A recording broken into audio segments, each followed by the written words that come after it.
It began as nothing more than a harmless joke, or at least, that's what I told myself at the time. We were sitting around the dinner table with friends, laughter echoing through the room, wine glasses half empty, and plates still warm from dinner.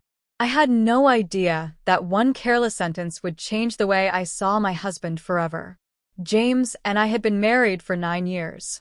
From the outside, we looked like the perfect couple, nice house, good jobs, vacations every summer. But behind that polished image, we had quietly grown apart. He hid behind his work, and I hid behind humor and sarcasm. That evening, our friends Brian and Sophia had invited us over. The conversation eventually drifted toward relationships, and Sophia teasingly mentioned that Brian had forgotten their anniversary. Everyone laughed, and I joined in. "Careful, Sophia," I said with a playful smile, swirling the wine in my glass. "If James forgets ours next year, I might just have to find a new husband."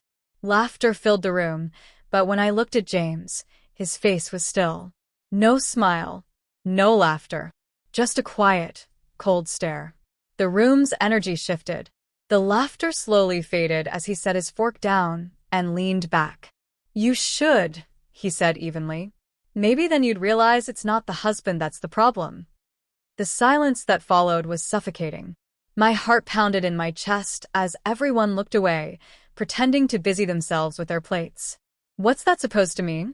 I asked with a weak, nervous laugh. He didn't flinch.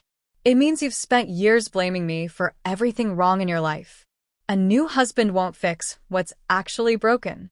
His calm tone hurt more than anger ever could. My cheeks burned. The joke that had felt so light moments ago now felt cruel and heavy. No one said a word for the rest of dinner. The car ride home was quiet. The streetlights flickered across his face as he drove, his expression unreadable. I wanted to speak, but I didn't know where to start. When we got home, he went straight to the living room and poured himself a drink. I followed hesitantly. "You think it's funny, don't you?" he said, still looking down. "Turning our marriage into a joke for other people." "It was just a joke," I replied softly. "You're overreacting." He let out a bitter laugh. "Overreacting? You humiliated me, Emily. Do you even know how often you do that? How often you make me the punchline?" His voice wasn't angry, it was tired. And that was worse. "I didn't mean it like that," I whispered. "You've just been so distant. I don't know how to reach you anymore. Sometimes joking feels like the only way to get your attention." He finally looked up. His eyes were dark, not with anger, but exhaustion. "You don't try to reach me," he said quietly. "You try to hurt me. Every sarcastic comment, every jab, it's like you want me to feel small so you can feel in control." The words hit hard because I knew, deep down, there was truth in them. He stood and started toward the hallway. "You don't need a new husband, Emily," he said. "You need a mirror." Then he disappeared into the bedroom, leaving me in silence. I sank onto the couch, staring at the empty glass he'd left behind. His words echoed in my mind, not because they were cruel, but because they were real. Somewhere along the way, I'd stopped being his partner and had become his critic. The next morning, the house was painfully quiet. James was gone, his coffee cup rinsed, his jacket missing, his side of the bed perfectly made. I sat there, staring at the space he'd left behind, his words haunting me. All day, I replayed every moment I'd used humor to cover resentment, every joke that wasn't really a joke. I had mistaken sarcasm for strength, cruelty for connection.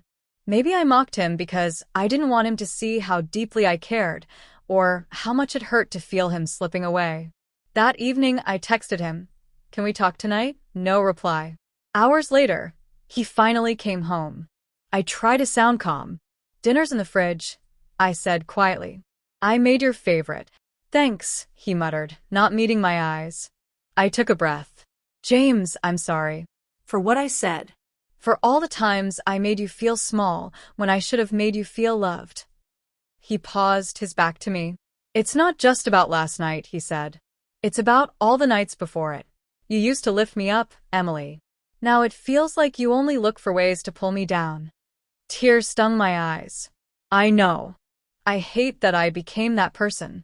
I just felt invisible, like you weren't really here anymore. So I tried to make you notice me, even if it meant hurting you. He turned, the anger gone, replaced by sadness. We both stopped seeing each other, he said. You made jokes. I made distance. And we called it love. For a long time, neither of us spoke. We just stood there, two people surrounded by the pieces of what used to be something whole. I don't know if we can fix this, I whispered. He sighed. Maybe not. But we can stop making each other the enemy. And for the first time in a long while, we sat down not to argue, not to prove who was right, but to listen. To really listen. In that fragile silence, I finally understood. Sometimes, the harshest words are the ones that open your eyes to what love has become, and what it still has the chance to be.